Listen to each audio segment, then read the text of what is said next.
ప్రపంచ దివ్యాంగుల దినోత్సవ సందర్భంగా నల్గొండ జిల్లా మిర్యాలగూడ జ్యోతిరావు పూలే భవన్లో మదర్ తెరిసా పట్టణ విభిన్న ప్రతిభావంతుల సమాఖ్య అధ్యక్షులు సింగు రాంబాబు, దివ్యాంగ ఉద్యోగుల సంఘం రాష్ట్ర నాయకులు కోల సైదులు ముదిరాజ్ ఆధ్వర్యంలో దివ్యాంగుల దినోత్సవ వేడుకలను ఘనంగా జరుపుకున్నారు. ఈ కార్యక్రమంలో municipal chairman Tirunagar Bhargav, municipal commissioner MD Yusuf, MEPMA TMC Bakkayyam, Kola Saidulu Mudiraj, Bittu Chiranjeevi, Venkateswarlu, MEPMA CO Venkateswarlu, PWD volunteer Johnny, ఇంకా పలువురు దివ్యాంగులు, మెప్మా ఆర్పీలు పాల్గొన్నారు.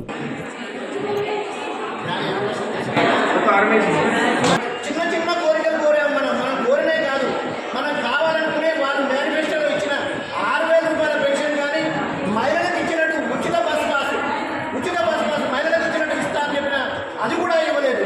అదేవిధంగా దివ్యాంగులకి ఎవరైతే పెళ్లి చేసుకుంటున్నారో వారికి 5 లక్షల రూపాయలు డిమాండ్ చేస్తా ఉన్నాం. 5 లక్షల రూపాయలు డిమాండ్ చేసి 5 లక్షల రూపాయలు ఇవ్వాలి. మహిళలకి అదేవిధంగా పురుషుడికి ఇద్దరు చేసుకున్నట్టు 10 లక్షల రూపాయలు ఇచ్చి ఆదుకోవాలని చెప్పేసి పోరాటం చేస్తా ఉన్నాం. అదే ఆంధ్రప్రదేశ్లో 15,000, 16,000 రూపాయలు పెన్షన్ ఇస్తుంటే మన తెలంగాణలో 6,000 రూపాయలు పెన్షన్ ఇస్తారు కూడా. సంవత్సరం దాకా ఇంతవరకు కూడా అది ఇవ్వలేదు. దాన్ని పోరాటం చేస్తా ఉన్నాం. అయినప్పటికీ కూడా దివ్యాంగులందరూ కూడా ఏకమై ఏది కాదు రాజ్యాధికారం వచ్చినప్పుడు మాత్రమే మనం సాధించుకోలేస్తాం. కనీసం ఒక సంస్థని మనం ఏర్పాటు చేసుకోలేకపోయాం. మనం విలీనం చేసి మాకు సపరేట్ శాఖ కావాలని చెప్పేసి ఎంత కొట్లాడబడ్డా కానీ ఇంతవరకు కూడా శాఖను వేరు చేయలేదు. ఎన్నో సమస్యలు ఉన్న దివ్యాంగులు సమాజంలో చాలా వెనకబడి ఉన్నారు. సమాజంలో ఆర్థికంగా కానీ సామాజికంగా కానీ ఎంతో వెనకబడి ఉన్నారు. వాళ్ళు కనీసం 2016 యాక్ట్ 92 సెక్షన్ ప్రకారం వారికి ఎవరైనా దూషించినట్లయితే తప్పనిసరిగా శిక్ష విధించాలని చెప్పేసి చట్టంలో తెచ్చిన దాన్ని సాధించుకోలేకపోతా ఉన్నాం. అంటే ఎంత వెనకబడి ఉన్నామో మీరు అర్థం చేసుకోండి. వెనకబడి ఉండడానికి, వెనక నెట్టబడడానికి కారణం ఏంటి? మనం కూడా ఐక్యం కావాలి. మనకు కావాల్సిన హక్కులన్నీ కొట్లాడుకోవాలి. రాజ్యాధికారం వచ్చినప్పుడు మాత్రమే సాధ్యమవుతుంది.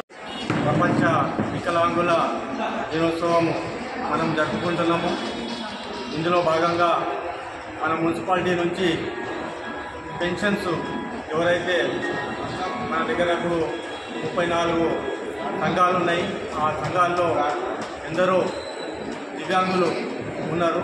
వాళ్ళు లబ్ధి పొందుతున్నారు. మన దగ్గర నుంచి పెన్షన్స్ రూపంలో ఫ్రీ బస్ పాస్ కానివ్వండి, లేకపోతే ఇంకా ఇతర పెన్షన్స్ కూడా మేము ఇస్తున్నాము.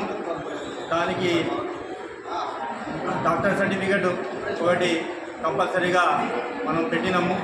ఎవరైతే పెట్టుకోలేదో లబ్ధి చెందిన వాళ్ళు ఎట్లయినా లబ్ధి చెందుతున్నారు, కానీ ఎవరైతే చెందటం లేదో వాళ్ళు కూడా పెట్టుకోవాలనేసి మా ప్రయత్నం. మేము ఇక్కడ నుంచి కలెక్టర్ గారికి పంపిస్తాం. అక్కడ నుంచి పెన్షన్ శాంక్షన్ అవుతుంది అనేసి మేము కోరుకుంటున్నాము. ఈ సందర్భంగా అందరికీ ఈ సద్వినియోగం చేసుకోవాలి. గవర్నమెంట్ ఏదైతే స్కీమ్స్ పెట్టిందో దానిలో మీ అందరూ సద్వినియోగం చేసుకొని మీ యొక్క జీవితాలను మీరు బాగుపడేటట్టు చేసుకోవాలనేసి కోరుకుంటున్నాను. పేరు పేరున శుభాకాంక్షలు తెలియజేస్తూ మీ అందరికీ కూడా తెలుసు 4,000 అతి త్వరలో కొత్త సంవత్సరంలో మీకు ఆర్గనైజ్ చేసే విధంగా మనం కూడా పేరు ఆర్గనైజ్ చేశారు అని గౌరవ ముఖ్యమంత్రి గారు చెప్పడం జరిగింది. అయినా కమిషనర్ గారు కూడా ఇట్లా ఈ కార్యక్రమం జరిగినప్పుడు వారు కూడా పై అధికారుల దృష్టికి తీసుకెళ్తారు. నేను కూడా గౌరవ శాసనసభ్యులు గారికి ఇంకా పెద్దలందరికీ ఎంపీ గారికి కూడా ఈ ప్రపంచ దివ్యాంగుల దినోత్సవం సందర్భంగా వాళ్ళు ఏర్పాటు చేసిన కార్యక్రమంలో పాల్గొంటే వాళ్ళు మీరు చెప్పినాయని కూడా వారి దృష్టి కూడా తీసుకెళ్ళి ఏ విధంగా చేయాలి, ప్రభుత్వం నుంచి ఏ విధంగా సహకారం చేయాలని ఈ రాష్ట్ర నాయకులతో కూడా వాళ్ళతో కోఆర్డినేట్ చేసే ప్రయత్నం చేస్తామని తెలియజేస్తూ, ఇప్పుడు మా సోదరుడు సైదులు చెప్పినట్టు రాజ్యాధికారం అనేది చేస్తూ ఉంటే పోతూ వస్తుంది. మీ అందరికీ కూడా తెలుసు, మిర్యాలగూడ ప్రాంతం నుంచి జైపాల్ రెడ్డి గారు ఆయన కూడా దివ్యాంగుడే. 2 పర్యాయాలు ఎంపీగా, అంటే 10 సంవత్సరాలు మన ప్రాంతం నుంచే ఎంపీగా కూడా జాతీయ ఉత్తమ పార్లమెంటేరియన్ అవార్డు. ప్రపంచ దేశాలలో జైపాల్ రెడ్డి గారు అంటే తెలియని వ్యక్తి లేదు. వారికి కనీసం ఆ 2 సపోర్ట్ తోటే నడుస్తుంటే ఆయన ప్రపంచవ్యాప్తంగా చదువుతూ ఎంతో విజ్ఞానంతో పార్లమెంట్లో వారు మాట్లాడితే ఆయన పాలక పక్షంలో ఉన్న ప్రతిపక్షంలో ఉన్న ఆయన అడిగే క్వశ్చన్స్ కూడా ఎదుటి పక్షం నుంచి సమాధానం రాస్తారు. దివ్యాంగులంటే అది లోపం, అది మోడీ గారు చెప్పినట్టు దేవుళ్ళతో సమానం అంతే తప్ప ఎవరి చిన్న చూపు చూడాల్సిన అవసరం లేదు.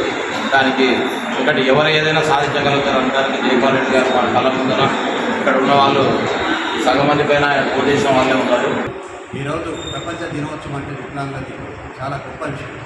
ఎందుకంటే మూగ, అదేవిధంగా చెవిటి, ఇంకా కళ్ళు లేని వాళ్ళు, ఇంటి వాళ్ళు, ఈ విధంగా రకరకాలుగా వికలాంగులు ఉన్నారు. వీరి యొక్క పుట్టుక అనేది ఆ దేవుడు ఇచ్చిన పుట్టుక.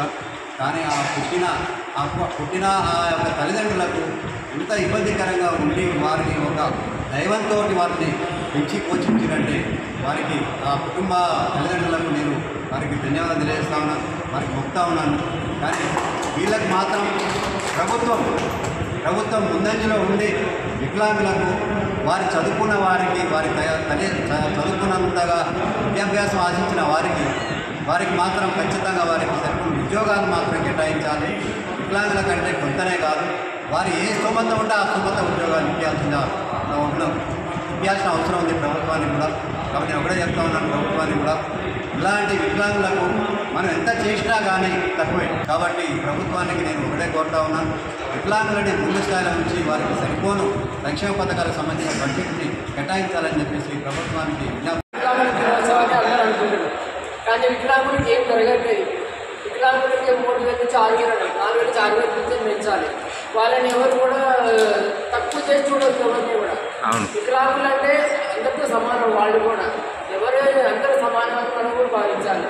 వికలాంగులు అంటే మరి వారిని చిన్న చూపు చూడకుండా రాష్ట్ర ప్రభుత్వాలు కూడా ఆ ప్రభుత్వం పోతే ఈ ప్రభుత్వం, ఈ ప్రభుత్వం పోతే ఆ ప్రభుత్వం కాకుండా మరి వికలాంగుల యొక్క సంక్షేమం కోసం మరి వాళ్ళకి ఇళ్ల స్థలాలు కానివ్వండి, కుర్చీలు కానివ్వండి, మరి వారికి సదనంలో కూడా వారికి న్యాయమైనగా డాక్టర్లు వారికి సదనం సర్టిఫికెట్ ఇచ్చి మరి వారికి కుర్చీలు కూడా ఏర్పాటు చేయాలి.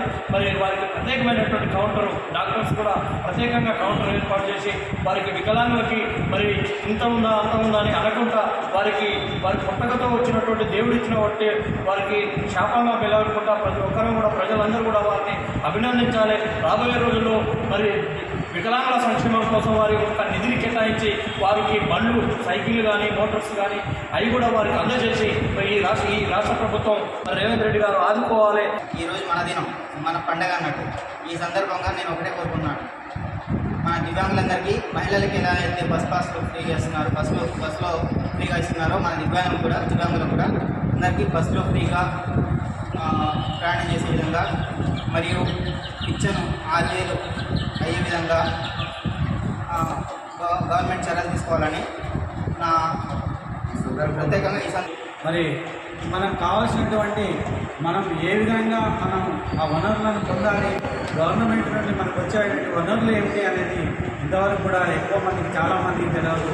ఎన్నో రకాల వనరులు ఉన్నాయి, వాటిని ఉపయోగించుకునే వాళ్ళు కూడా లేరు, వాళ్ళు చెప్పేవాళ్ళు కూడా మనకు లేరు. ఎందుకనంటే మనకు తెలిసినటువంటి సమస్యలు మన ఇక్కడికి వరకే మనకు తెలుస్తుంది, కానీ మన బయట విషయాలు మనకు తెలవడం లేదు.